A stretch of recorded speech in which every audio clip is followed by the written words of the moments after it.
আজ আমাদের পরিবারে খুব স্পেশাল একটা দিন, কারণ আজ আমাদের ছোট্ট সোনা রিদওয়ানের জন্মদিন।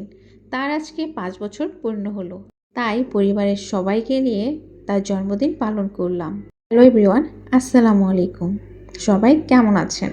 গত বছর আমার ছেলের জন্মদিনে মোটামুটি ভালো একটা আয়োজন করা হয়েছিল, কারণ আমার ছেলের জন্মদিনের 2 দিন আগে বাড়িতে সব রিলেটিভসরা উপস্থিত ছিল একটা প্রোগ্রামের জন্য। তো ভাবলাম সবাইকে নিয়ে ছেলের এই জন্মদিনটা একটু উদযাপন করি। তাও নিজেরা 30-40 জন হয়ে গিয়েছিল।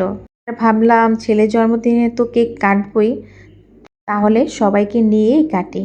যেহেতু কেক বানাতে পারি, তো ছেলের বার্থডের জন্য আমি কেক বানালাম। সব কিছু আমি নিয়ে এসেছিলাম ঢাকা থেকে। আর আমারও ইচ্ছা ছিল আমার হাতের কেক বাড়ির সবাইকে খাওয়াবো, তাই ছেলের বার্থডেতে 2টা কেক বানালাম। যেহেতু অনেক মানুষের আয়োজন, 30-40 জনের, তো আমি 5.5 পাউন্ডের কেক বানালাম। অনুষ্ঠানের আগের রাত্রে আমি কেক 2টা কমপ্লিট করি, আর কেক 2টা কমপ্লিট করতে করতে রাত প্রায় 3:30 বেজে গিয়েছিল। ওর বার্থডের জন্য স্পেশাল কেক হচ্ছে এই ট্রেন থিম কেকটা। আমার অনেক আগের থেকে এই কেকটা বানানোর খুব ইচ্ছা ছিল।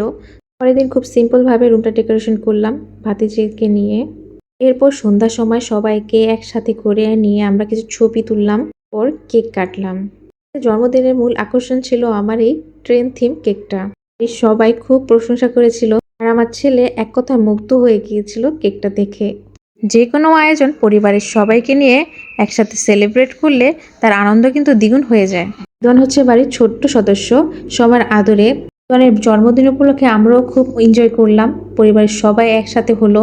জন্মদিন উপলক্ষে বিরিয়ানি রান্না করা হয়েছিল, যেটা দুপুরে খাওয়ানো হয়েছিল, কারণ অনেক গেস্ট দুপুরে চলে গিয়েছে।